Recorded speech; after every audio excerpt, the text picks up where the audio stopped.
కల్కి 2898 ఏడి. ప్రభాస్, అమితాబ్ బచ్చన్, కమల్ హాసన్, దిశా పటాని లాంటి అగ్ర హీరోలు హీరోయిన్లతో కలగలిపి తీసిన ఈ చిత్రం ఎలా ఉందో ఇప్పుడు చూద్దాము. నాగశ్విన్ ఒక కొత్త ప్రపంచంలోకి తీసుకెళ్ళి, అలానే మహాభారతం, కురుక్షేత్రం లాంటి పురాణాలకు సంబంధించిన ఇతిహాసాలను జోడించి దాంట్లో మైథలాజికల్గా ప్లస్ సైన్స్ ఫిక్షనల్గా చేసి చూపించిన ఈ చిత్రంలో వచ్చిన టెక్నికల్ వాల్యూస్లో విజువల్ ఎఫెక్ట్స్ కానీ అక్కడ తీసుకున్న కాన్సెప్ట్ కానీ చాలా అంటే చాలా బాగున్నాయి. ఇకపోతే ఈ కల్కి పార్ట్ 1, పార్ట్ 2 అని 2 పార్ట్లుగా తీయటం విశేషము. అందులో పార్ట్ 1లో వచ్చేసి కమల్ హాసన్, ప్రభాస్ నిడివి చాలా తక్కువ ఉంటుంది.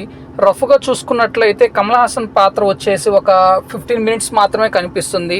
ప్రభాస్ వచ్చేసి ఓవరాల్గా సినిమా రన్ టైం వచ్చేసి 3 గంటల 6 నిమిషాల రన్ టైంలో కేవలం ఒక 50 నిమిషాలు మాత్రమే కనిపిస్తుంది. ఎందుకనంటే ఈ పార్ట్ 1, పార్ట్ 2 కల్కి 2లో వచ్చేసి మొత్తము ఎన్నో పాత్రలతో కలిపిన ఈ సినిమా అనేది ఉంటుంది. సో ఈ పాత్రలు మొత్తం ఇంట్రడ్యూస్ చేయడానికి చాలా టైం తీసుకున్నారు అనేలా ఉంటుంది. ఫస్ట్ హాఫ్ చూసుకున్నట్లయితే ప్రతి 10-15 నిమిషాలకు ఒకసారి ఒక కొత్త క్యారెక్టర్ అనేది ఇంట్రడ్యూస్ చేస్తూ ఆ కొత్త క్యారెక్టర్ గురించి నేరేషన్ ఇవ్వటమే సరిపోతుంది.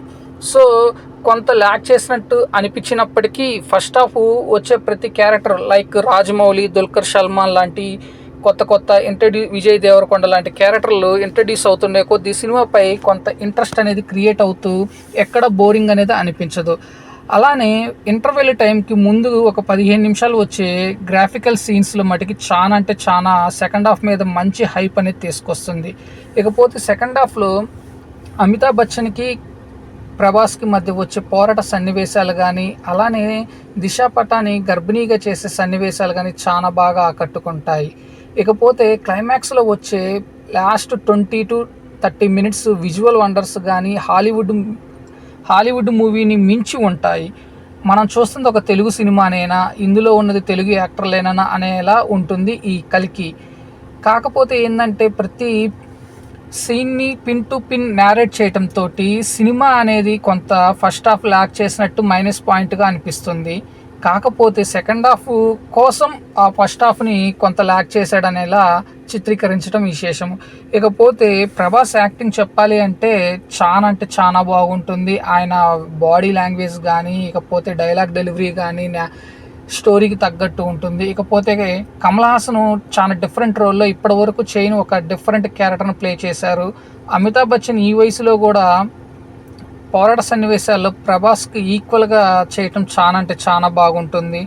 ఓవరాల్గా చూసుకున్నట్లయితే ఈ సినిమాకి ఫస్ట్ హాఫ్ కొంత మైనస్ అయినప్పటికీ సెకండ్ హాఫ్లో వచ్చే లాస్ట్ 30 మినిట్స్ పై మంచి ఇంట్రెస్ట్ క్రియేట్ అవుతుంది. ఆ 30 మినిట్స్ కోసమైనా ఈ సినిమాని థియేటర్లో ఒకసారి చూడాలనిపిస్తుంది. ఎందుకంటే ఈ మూవీలో వచ్చే టెక్నికల్ వాల్యూస్ కానీ, లేకపోతే విజువల్ వండర్స్ కానీ కేవలం థియేటర్లో చూస్తేనే చూసినట్టు అనిపిస్తుంది. కాబట్టి సో కల్కి అనేది first half minus, second half వచ్చేదానికి మంచి ఇంట్రెస్టింగ్ పాయింట్.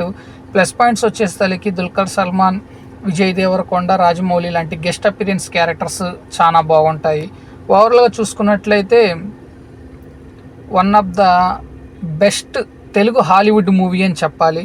సో ఫ్రెండ్స్, నేను ఇచ్చిన రివ్యూ అనేది మీకు నచ్చినట్లయితే నా ఛానల్ సబ్స్క్రైబ్ చేసుకోండి. నా ఛానల్ పేరు వచ్చేసి TSM బ్లాగ్. Thank you. నేను మీ నషరుద్దీన్.